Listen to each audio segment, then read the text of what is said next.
우리가 살면서 잊으면 안 되는 것들이 있어요. 어렸을 때 잊지 말자 6.25 이런 거 있었잖아요. 그렇죠? 한국 사람이 6.25를 잊어버리면 안 되죠. 그렇게 슬픈 일이 어디 우리 역사에 있었어요.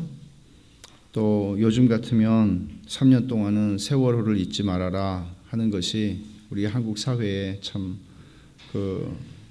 어린아이들을 잃어버린 부모들의 가슴에 헤아릴 수 없는 아픔을 남긴 세월호도 잊을 수 없을 것입니다. 이스라엘 백성들에게는 조금 다른 의미에서 잊어서는 안 되는 게 있었습니다. 그것은 하나님 자신이었고 하나님께서 그들에게 베푸신 은혜를 잊어버려서는 안 됐습니다. 만약에 이스라엘 백성들이 이제 가나안 땅에 들어가게 되지만 하나님께서 염려하시는 것은 이거죠. 왜 갑자기 이런 말씀을 주시는가? 이제 새로운 세대가 형성이 됐고 새로운 지도자도 세워졌는데 하나님이 왜 뜬금없이 이 말씀을 이미 레위기에서도 하셨고 민수기 앞에서도 15장에서도 덜어 나온 얘기인데 왜 또 이 얘기를 하시는가? 하나님께서 염려하시는 것은 무엇인가 하면 이 백성이 이제 편안한 환경 속에 들어가게 됐을 때 그들이 과연 나를 기억하겠는가? 그들이 받은 은혜를 기억하고 살겠는가? 그것은 단순히 하나님께서 나를 기억해 주지 않으면 안 되는데 하는 그런 염려라기보다는 인간은 하나님을 기억해야 그 삶이 정상이 되는 거예요. 하나님께서 베푸신 은혜를 기억해야 그 삶이 행복을 누릴 수 있는 겁니다. 말하자면 우리에게는 물질이 주어지고 좋은 관계가 생기고 또 우리가 원하는 것들을 어느 정도 성취할 수 있는 만족감 같은 것들이 우리의 행복의 근거가 되지 않는다는 것입니다. 인간은 하나님께서 채워줘야 하는 영역이 있고 그 하나님과의 관계와 하나님께서 우리에게 베푸신 은혜에 대한 감격이 있을 때 인간은 어떤 조건 속에서도 만족할 수 있고 기뻐할 수 있다는 거죠. 그래서 하나님께서는 자기 백성의 행복을 기뻐하시고 바라시기 때문에 이것을 말씀하시는 것인데 이제 이스라엘 백성들은 들어갈 거예요. 민수기 이 뒷부분은 속도가 빨라집니다. 설교도 마찬가지예요. 본문이 많은 본문들을 다루게 돼요. 그래서 곧 끝나게 될 텐데 이 말이에요. 오늘 28장과 29장 전체를 통해서 하나님께서 하시는 말씀은 나를 기억해라. 내가 너희에게 베푼 은혜를 기억하고 살아라. 이거예요. 왜냐하면 하나님 없이 의미 있는 거는 하나도 없거든요. 사실. 그걸 말씀하시는 거예요. 그러면 우리는 생각하죠. 하나님 없이 의미 있는 거는 정말 없나? 만약에 하나님이 안 계시다면 내 가족이 의미가 없는 건가? 하나님이 안 계시다면 내 자식들이 의미가 없는 건가? 여러분 이거는 질문을 해야 되는 문제거든요. 하나님이 안 계시다면 내가 지금 누리거나 내가 혹은 살아가는 이 삶의 환경이 정말 의미가 없는 건가? 가장 소중한 것조차. 성경은 그렇다고 말합니다. 그 문제는 이제 어떻게 바쁘게 살아가다 보면 기억을 하고 말고가 없어요. 자기 생일도 전 절대로 안 잊어버리죠. 저는 절대로 평생 자기 생일과 결혼기념일과 제 아내의 생일과 애들의 생일과 부모님의 생일을 잊어본 적이 없죠. 제가 또 그게 또 밝아요. 그래서 여기 딸이 이걸 닮았는데. 근데 바쁘게 살다 보면 잊어버려요, 사람이. 그래서 이제 나름대로는 이제 안 잊어버리기 위한 기억의 장치들을 만들어냅니다. 그게 뭔가 하면 이제 새해 수첩 쓰시는 분, 요즘 수첩 쓰는 사람 많이 점점 적어지죠. 수첩 쓰는 사람들이 이제 딱 수첩을 펴면 이제 날짜에다 두고 생일, 기념일, 뭐 이렇게 다 써놓죠. 잊어버리지 않으려고. 또 스마트폰에다가 일정에다가 다 반복해서 집어넣기도 하고요. 근데 하나님께서 이스라엘 백성들에게 기억의 장치로 주신 게 있어요.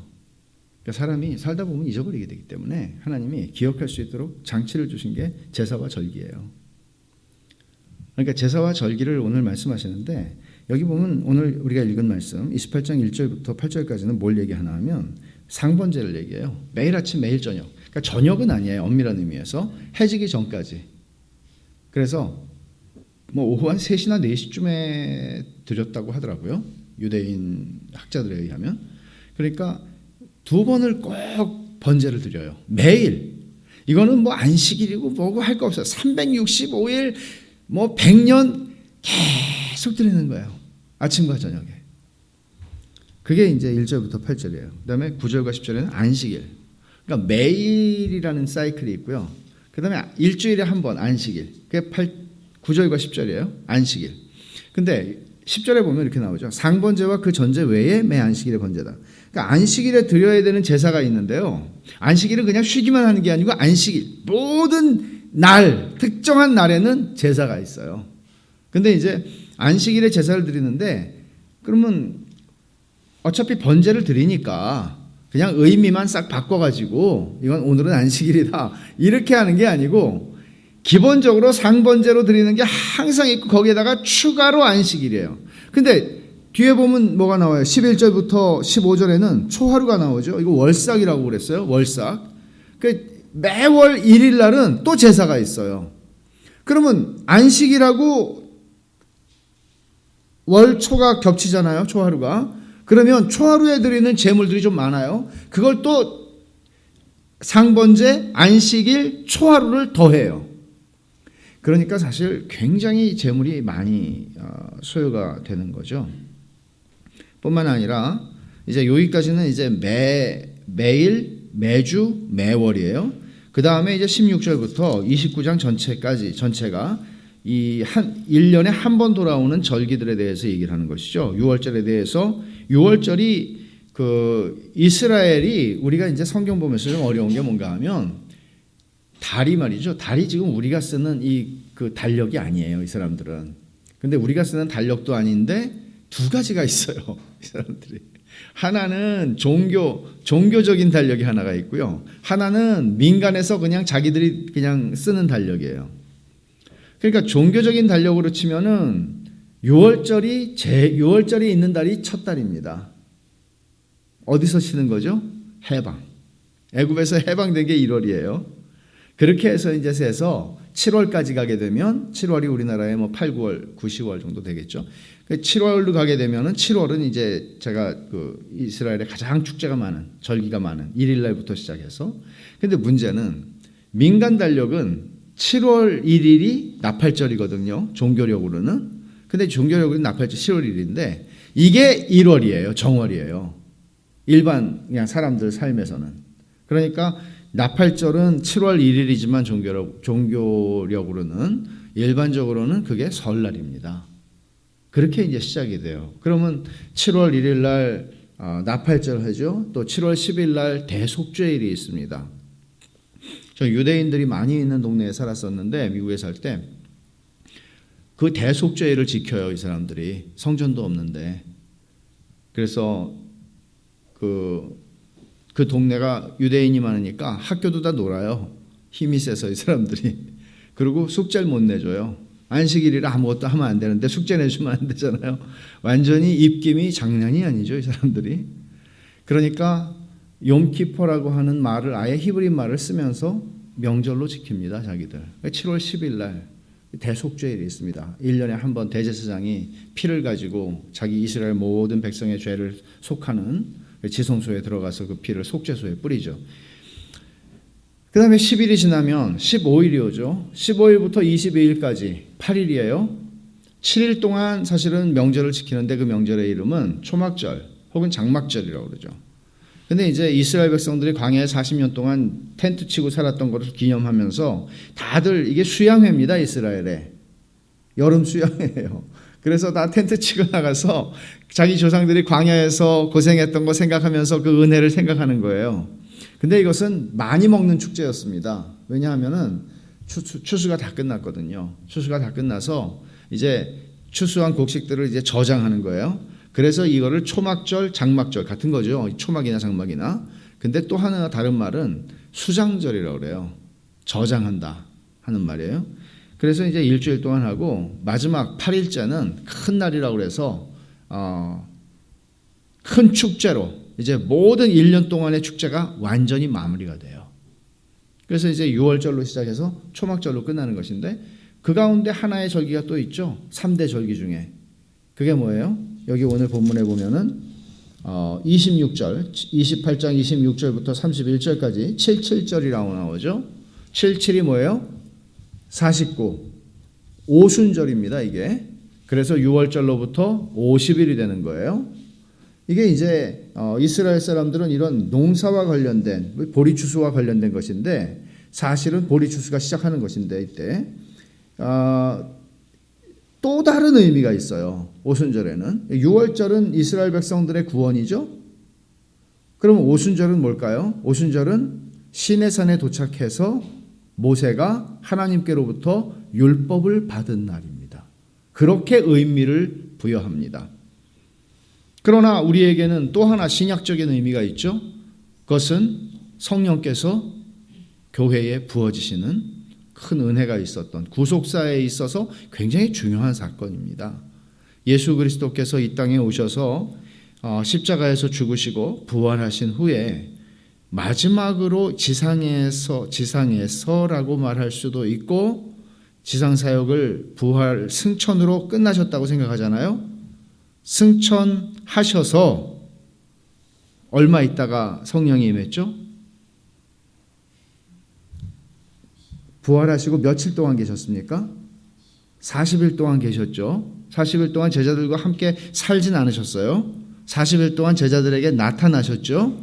그리고 이제 승천하시면서 이제 너희들이 며칠이 못되어 성령을 받을 것이다 하셨는데 열흘 후에 50일입니다. 50일. 그렇게 해서 이제 오순절인데 사실은 오순절도 추수와 관련된 것이기 때문에 이게 신약 오순절날 성령이 강림하시고 나서 그날 3,000명이 예수를 믿었다고 그랬죠. 그러니까 3,000명이 예수를 믿었다는 것은 추수가 일어났다는 것입니다. 근데 그 추수는 77절과 같아요. 추수가 시작된 겁니다. 초막절은 끝난 거죠. 이건 추수가 시작이 된 겁니다. 하나님께서 추수하기 시작하시는 것이죠. 이런 의미에서 이 절기들은 사실 더 깊은 많은 의미들이 있습니다. 그래서 이것들을 제가 별도로 나중에 좀 설명을 할 기회가 있을 텐데 오늘은 일단 이 전체 28장과 29장 전체에 대해서 말씀을 나눌 텐데 특별히 여러분 보시면은 29장 12절부터 40절까지가 39절 정확히 말하면 이 장막절에 관한 말씀인데 가장 비중이 많아요. 절수로도 봐도 내용으로. 그리고 장막절은 그만큼 약간 이스라엘에서 제물이 장막절처럼 많이 하나님께 드려지는 억수로 많이 제물을 드렸어요. 이때는. 그러니까 장막절이 제일 크고 화려한 그런 절기였습니다. 근데 이제 이런 것들을 쭉 성경이 설명하고 있는데 여기서 우리가 무슨 말씀을 듣게 되는가? 그것은 기억하라는 것이죠. 기억하라. 매일 아침과 밤, 저녁, 매주 안식일, 매월 초하루, 매년 이 많은 절기들, 6월절로 시작해서 초막절까지 이어지는 그 모든 것들의 핵심은 뭔가 하면 하나님을 기억하고 하나님께서 너희에게 베푸시는 베풀어 주실 은혜를 기억하라는 거예요. 기억하라. 잊지 말라는 겁니다.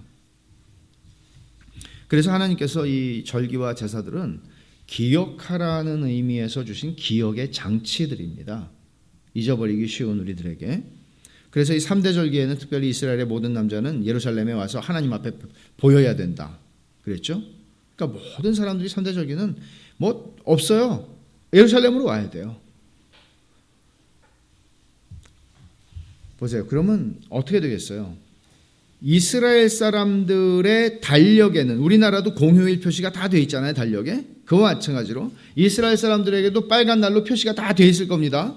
그러면 이게 빨간 날이 뭐 개천절 날 내가 뭐 어디 나가든 뭐 집에 있든 상관이 없잖아요. 근데 이 사람들은 이 절기들에는 제사를 드리는 거예요. 그리고 이 절기에는, 특히 3대 절기에는 어디에 살든지 간에 예루살렘에 와서 하나님 앞에 보여야 된단 말이에요. 그러니까 이 절기를 중심으로 그들의 계획, 그들의 생각, 그들이 모든 그들의 의식과 삶의 행동, 모든 것들이 그 절기들을 중심으로 해서 돌아간다고요. 심지어 상번제부터 시작해서 안식일 전부, 하루, 주, 달, 연, 모든 것이 그랬어요. 그러니까 내가 돈을 몇 푼 더 버는 거, 사업 확장하는 거, 그런 게 아니고 정말 중요한 거, 우리의 인생에서 정말 중요한 것은 하나님과 그분의 은혜를 기억하는 것이다. 하나님께서, 우리가 예를 들어서 여러분, 제 아내가 제 생일을 잊어버리고 넘어갔단 말이에요.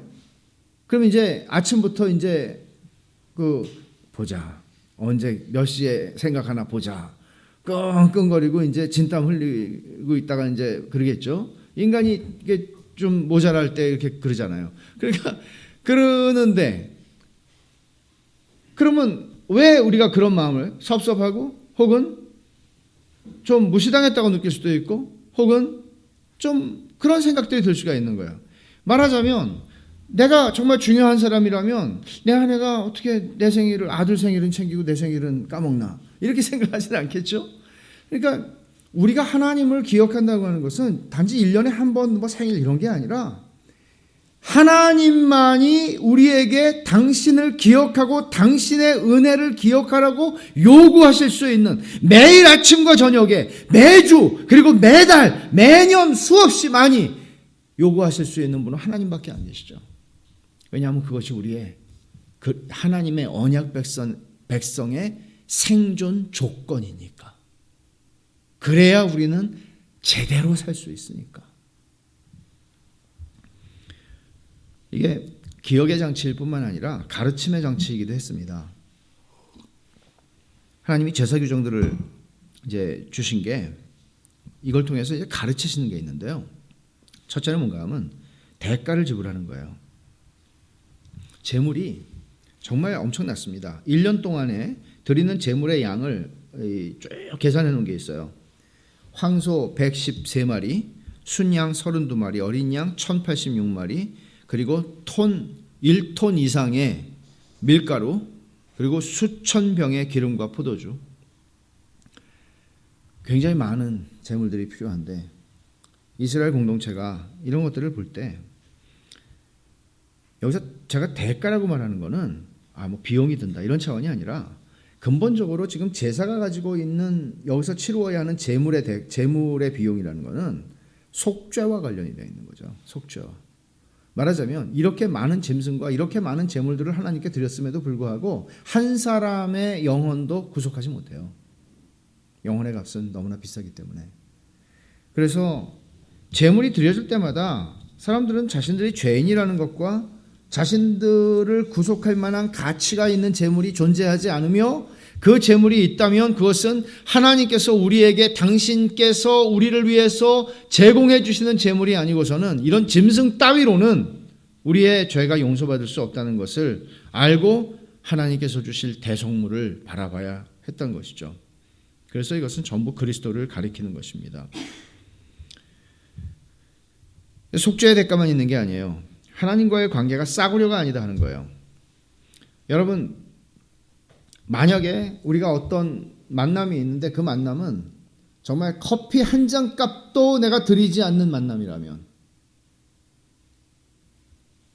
그건 좀 꼭 그렇게 우리가 계산해서 생각할 수는 없을지 모르겠지만, 좀 예를 들면 내가 이분이라면 내가 정말 어떻게 하면 이분이 좀 뭘 맛있게 드실 수 있는 게 있을까?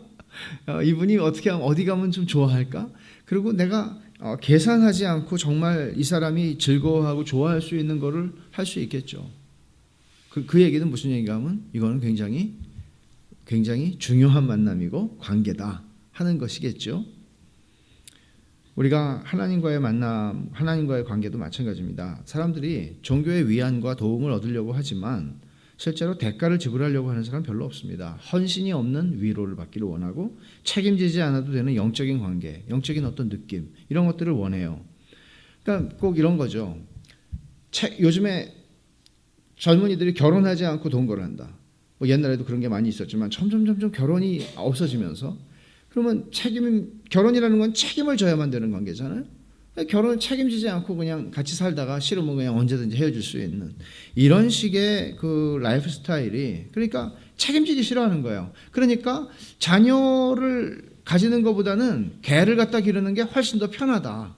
이런 생각들이 점점 많아지지 않나 하는 생각이 드는데, 그 신앙하고는 굉장히 다른 차원이거든. 그거는 만약에 우리가 신앙생활을 하면서 그런 생각을 가지고 주님을 따라간다면 그거 불가능하다는 거죠. 주님께서는 너희가 나를 따라오려면 십자가를 지고 자기를 부인하고 대가를 지불하라는 얘기잖아요. 대가 지불할 것을 생각하고, 대가는 목숨이거든요. 근데 점점 그런 사람들이 적어진다는 거죠. 그래서 우리가 이 제사를 통해서 하나님이 이스라엘 백성에게 누누이 가르치는 것은 뭔가 하면, 언약의 관계를 너희가 잘 유지하기 위해서 너희들은 거룩해야 하고 그 대가를 지불한다는 것이다 하는 거예요. 그러니까 우리가 대가를 지불하지 않고 신앙생활을 할 수 있는 것은 사실상 없습니다. 그 대가라는 것은 우리에게 정말 짜투리 남는 돈, 짜투리 남는 시간, 짜투리 남는 것들, 찌꺼기들 가지고 하나님 섬기는 거 아니라는 거죠. 사실은 어찌 보면 아침과 저녁에 하나님을 번제를 드려서 한다는 것은 아침의 첫 시간, 그리고 이제 일과를 마치고 마지막 시간을 주님께 드린다는 것이죠. 모든 개념이 그렇습니다. 왜 초하루입니까? 말일이 아니고 모든 것이 먼저입니다. 이런 개념으로 성경은 우리에게 이 제사를 통해서 하나님이 가르치려고 했던 것은 이 가르침의 장치인데, 우리가 그 하나님께 드리는 제물을 뭐라고 얘기하죠? 희생이라고 그러죠. 희생제물. 영어로도 sacrifice라고 그러거든요. 그러면 희생제물, 희생한다는 거는 그것을 죽인다는 의미도 있지만 내 것을 드리는 것이잖아요. 그것이 없어서 내가 불편함을 겪을 수 있는 거잖아요. 그죠? 그러니까 이제 이런 개념으로 우리가 하나님을 섬기는 것에 대해서, 근데 이제 점점 이렇게 세대가 뭐 점점 더 그런지는 모르겠습니다만은 그런 얘기를 해요. 보면 미국의 이민교회 같은 데도요, 1세대들은 하는 일들이 되게 힘들어요. 돈을 많이 버는 일은 아니거든요. 근데 이제 거기서 기른 애들, 걔네들은 막 전문직도 하고 그러니까 막 일도 별로 안 하고 맨날 노는데 월급은 많이 받거든요. 그럼 걔네들은, 근데 문제는 걔네들끼리 영어 예배를 드리고 영어 회중이 생기고, 이제 어른들은 한국어 회중이잖아요. 여기가 헌금이 훨씬 더, 얘네들은 돈을 안 낸다는 거예요. 일반적인 얘기입니다. 100% 그런 건 아니죠. 일반적으로. 그러니까 헌금이 안 나와요. 이게 심각한 문제죠. 그러니까 대가를 지불하면서 하나님을 섬긴다는 것이 참 중요한 것인데, 부모가 대가 지불하는 건 봤지만 자기들이 하는 거는 모르는 것이죠. 그러니까 주님의 제자가 될 뻔했던 사람의 얘기가 공간복음에 나오는데, 부자였어요. 재물이 많은 사람이었어요. 근데 마태마가 누가복음을 종합해보면 이 사람은 젊은 사람이었고 또 관리였습니다.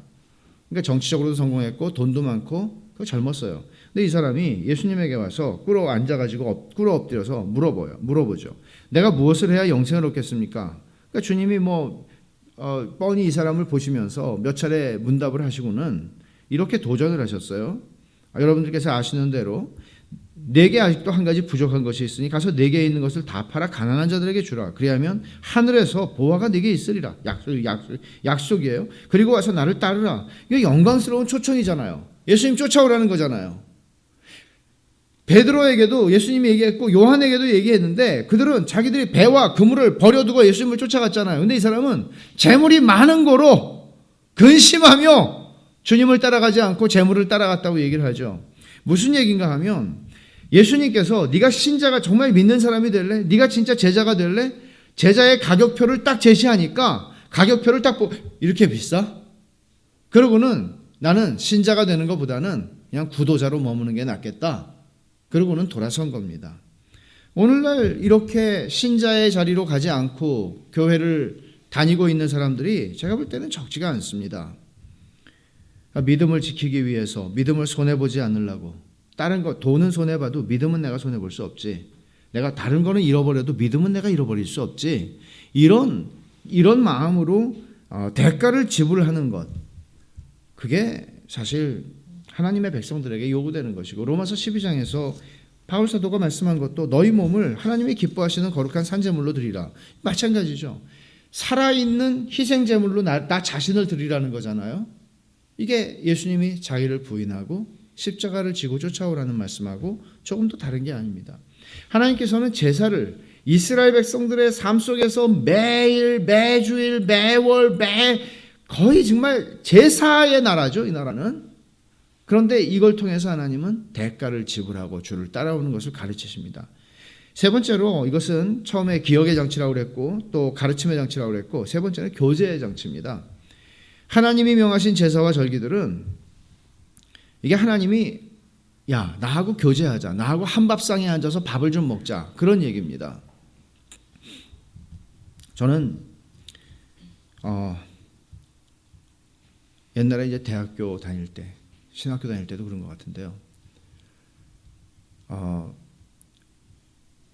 어머니가 뭘 하고 계시면 아버지가 뭘 잘 차려주셨어요. 예를 들어서 라면이 먹고 싶네 그러면 아버지가 라면을 끓여주셨는데, 불효자식도 이런 상불효자식이 없습니다. 아버지가 라면을 끓여주는데 꼭 뭘 약간 뭐 김치말이를 하든 뭐 이렇게 하면은 꼭 들어가시면 되는데 앞에서 이렇게 먹는 거를 쳐다봐요. 그러면 또 이 라면 국물을 또 달라고 그럴까봐 제가 긴장하고. 근데 제가 이렇게 돌아보면 바쁘니까 삶이 뭐 같이 밥상에 앉아서 뭐 이렇게 좀 있을 시간이 별로 없잖아요. 바쁘고 다 자기 방에 돌아가가지고서는 뭐 하니까. 그러니까 그 아들하고 같이 있고 싶었던 거 아닐까, 그런 생각이, 이게 이제 조금씩 좀 철이 나는 거죠. 근데 하나님께서 제사라는 것 자체가 어떤 의미를 가지는가 하면 사실은 언약과 관련이 있고, 그리고 한밥상에서 밥을 먹는 것과 같습니다. 여러분 28장 2절을 한번 보세요.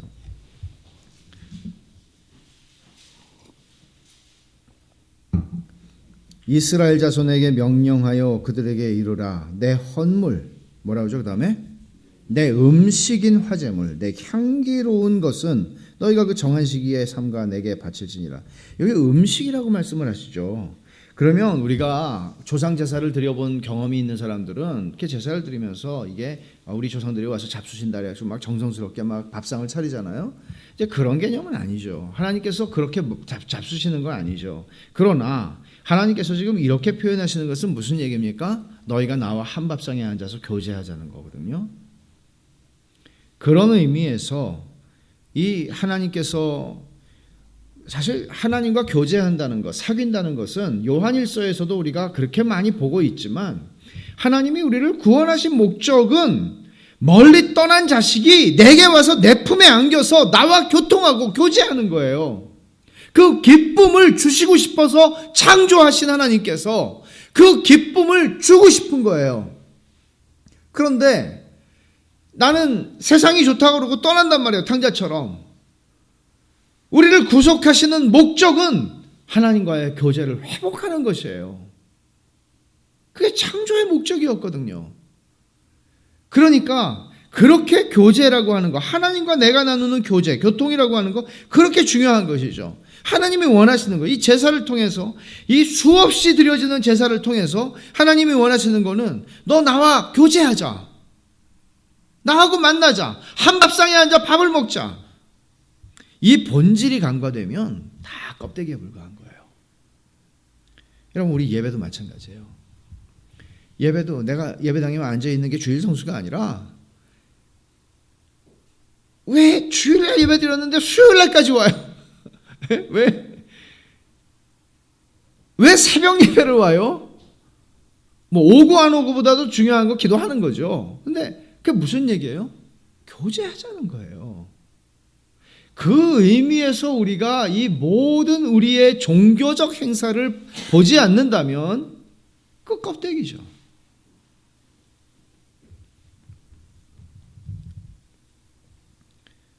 이 세 가지 장치, 기억, 가르침, 그 다음에 교제, 이것을 여러분 생각을 하세요. 그리고 이제 두 가지를 제가 더 말씀을 드리고 싶은데, 하나는 언제 하나님께 나아가느냐, 그거 하나님이 정하신다. 두 번째, 하나님께서 이 제사를 통해서 약속하시는 게 있어요. 자, 첫 번째를 먼저 보죠. 하나님께 나가는 때는 하나님이 정하신다. 여기 28장 2절에 보면은 하반절에 너희가 그 정한 시기에 삼가에게 바칠지니라 그랬어요. 그리고 전부 시기에 대한 문제예요. 때에 대한 문제예요. 아침에 저녁에 매일, 안식일에, 월삭, 초하루에, 그 다음에 유월절, 언제, 뭐 쫙 언제라는 얘기가 나오죠. 우리가 구약 백성들이 날짜를 지켰던 것처럼 지키지는 않습니다. 지금은. 그러면 우리는 물론 하나님의 은혜의 보좌 앞에 우리들은 언제든지 긍휼하심을 따라서 나아갈 수가 있습니다. 그럼에도 불구하고 우리에게 주일이라고 하는 것은 특별한 의미가 있죠. 왜냐하면 안식일의 연장선상에 있고 예수 그리스도께서 부활하신 것을 기념하는 날입니다. 우리의 구속이 예수님이 십자가에서 다 이루었다 그랬을 때 이루어졌지만 그 이룬 것을 우리에게 증명한 것입니다. 로마서 한번 찾아가 볼까요? 로마서 4장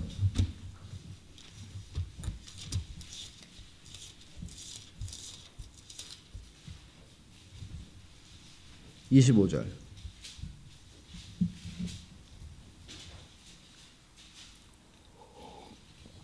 같이 한번 읽어보겠습니다. 로마서 4장 25절.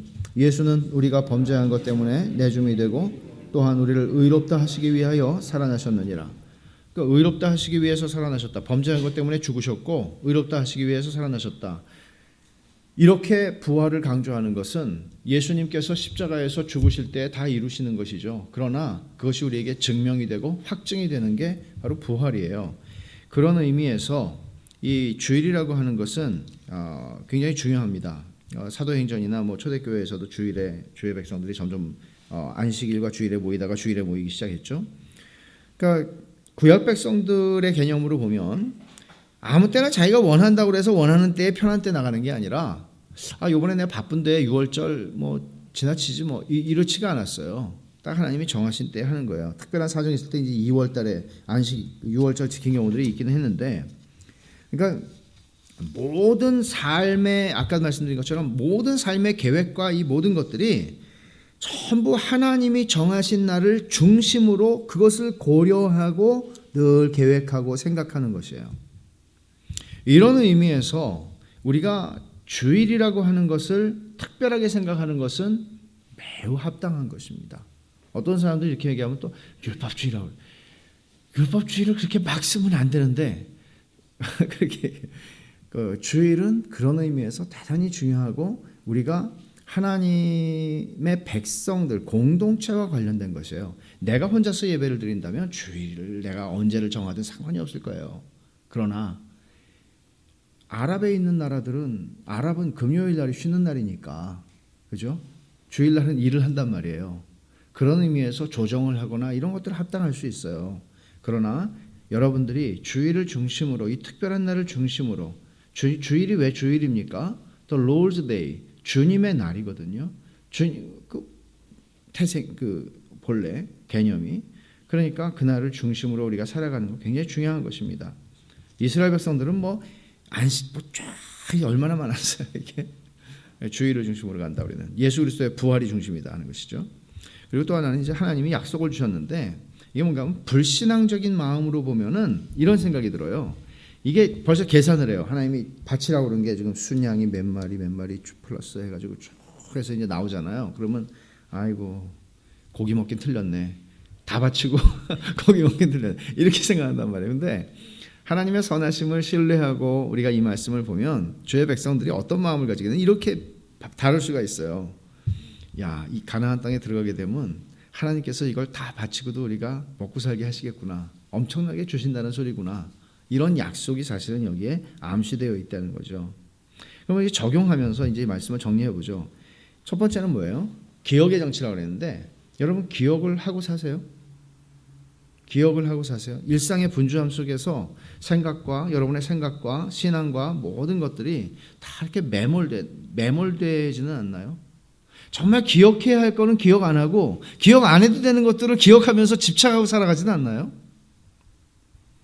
그러니까 아무리 바빠도 하나님께서 정해놓으신 주일이나 또는 그건 내가 이제 정하는 거예요. 이게 율법주의가 되지 않는 거예요. 이게 내가 이제 정하는 거예요. 예를 들어서 오늘 여러분들이 수요일 날 오셨잖아요. 그러면 내가 이날은 내가 우선순위를 가지고 내가 정해놓고 나는 이날을 중심으로 내가 하나님과 만나는 시간, 교제라고 그랬잖아요. 그걸 나는 중심으로 살겠다. 여러분들이 짜투리 시간에 하루 종일 피곤하게 살다가 오늘 시간이 남는데 성경 좀 읽어야 되겠다. 그게 아니고 맨 첫 시간을 하나님 앞에서 시간을 보내고 이런 것들이 내가 정말 하나님을 기억하고 살아가는가. 하나님한테 내가 오늘 하루에 은혜를 받으려고 오늘 내가 무슨 뭔가 좀 계획하는 게 잘 되려고 하는 것보다도 내가 하나님을 기억하고 하나님께서 베풀어 주신 은혜 때문에 오늘 하루를 또 사는구나. 이걸 생각하고 가는가 하는 거예요. 여러분 한번 생각해 보세요. 주일이 없어요. 아니 주일이 없든지 아니면 예배가 없어요. 그냥 다 알아서 사는 거예요. 그러면 누가 하나님을 기억하고 은혜를 기억할까요? 여러분 그러실 자신이 있으세요? 못할 겁니다. 대부분. 일주일에 한 번 우리가 하나님을 기억하고 하나님 앞에 나와서 그 은혜를 감사하고 은혜를 기대하는 마음으로 하나님께 나아간다는 것은 하나님께서 우리에게 주시는 은혜로운 장치죠. 짐이 아니라. 주일이 무너지면 분명해요. 주일이 무너지면 신앙은 무너지게 돼 있습니다. 일종의 우리 신앙의 바로미터와 같은 것입니다. 주일이 무너지면 무너집니다. 이스라엘 백성들의 삶에서 제사가 무너졌다. 그렇지는 않았거든요. 왜냐하면 제사장들은 그 일을 했어요. 언제나. 근데 내용이 무너졌죠.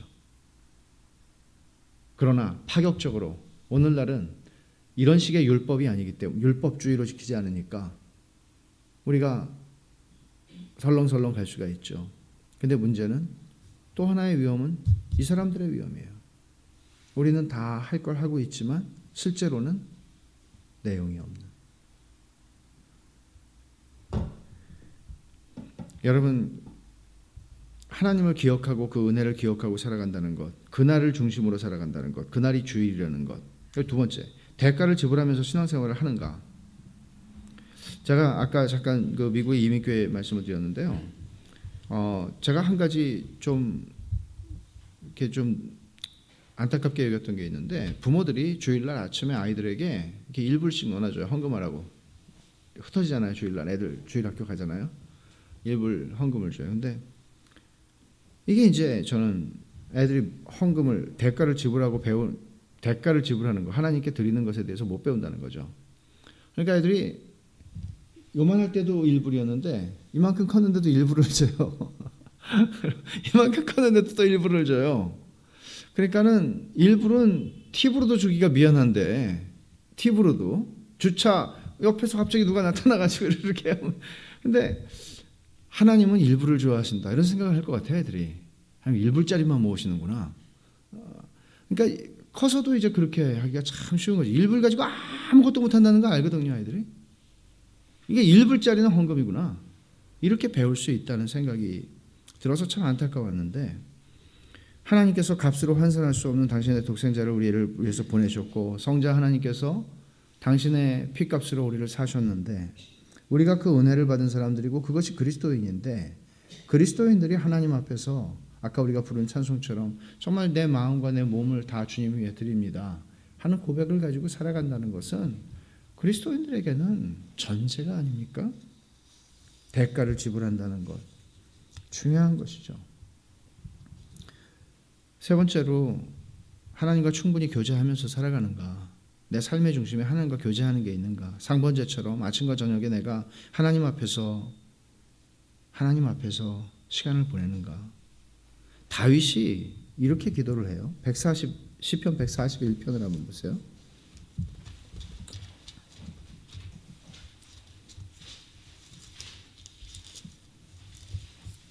2절입니다. 같이 한번 읽어보죠. 141편 2절입니다. 나의 기도가 주의 앞에 분향함과 같이 되며 나의 손 드는 것이 저녁 제사같이 되게 하소서. 다윗은 이 상번제가 뭔지 알았던 사람이죠. 그 의미가 기도거든요. 나의 손 드는 것이 기도한다는 얘기죠. 이스라엘 사람들 손 들고 기도했으니까 저녁 제사같이 되게 하소서. 분향함과 저녁 제사. 그러니까 자기가 기도하는 것이 정말 제사가 그냥 껍데기가 아니라 정말 내 기도가 그렇게 날마다 반복적으로 주 앞에 드려지고 주님과 교통하는 은혜를 주십시오.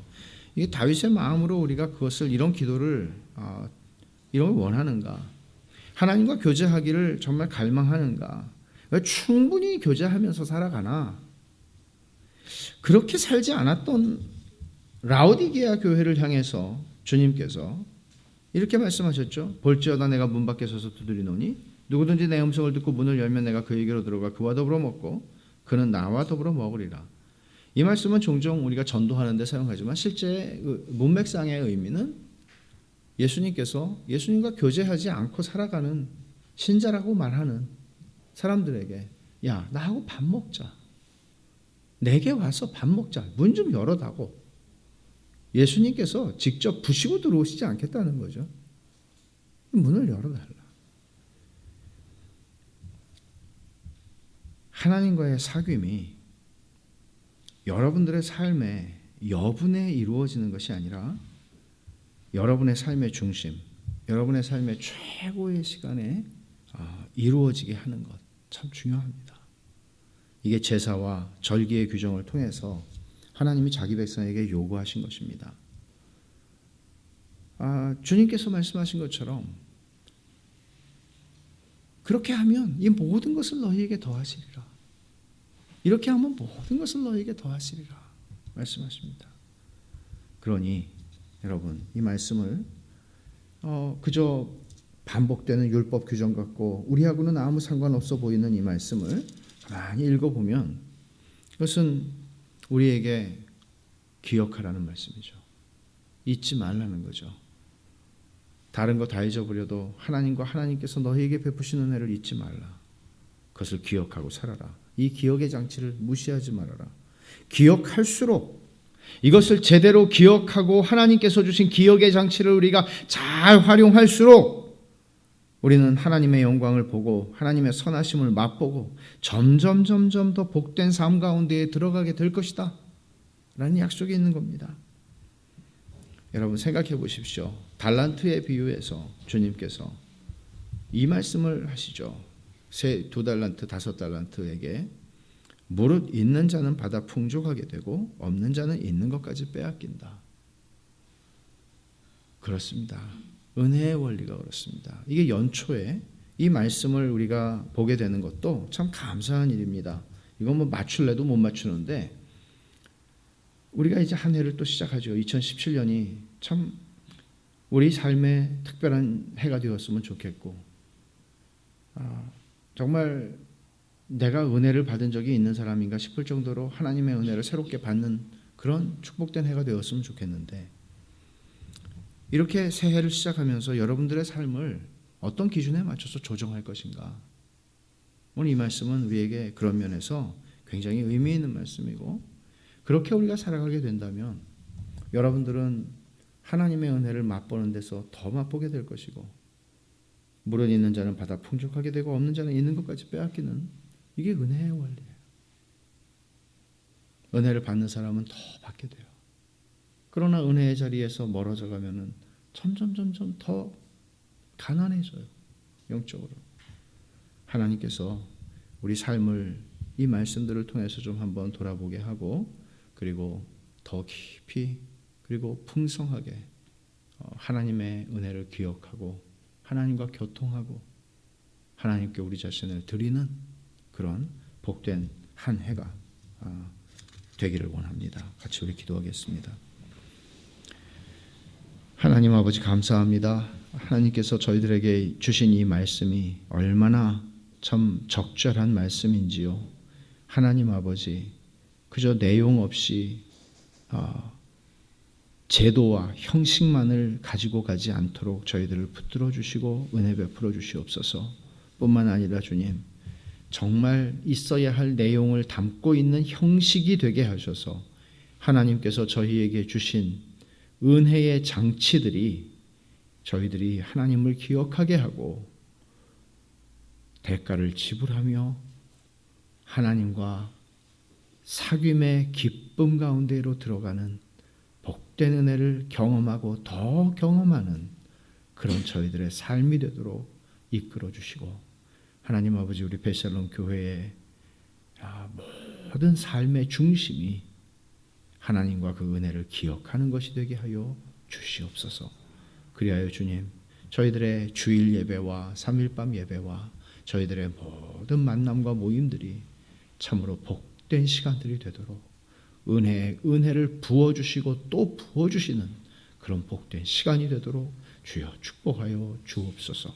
예수님의 이름으로 기도하옵나이다. 아멘.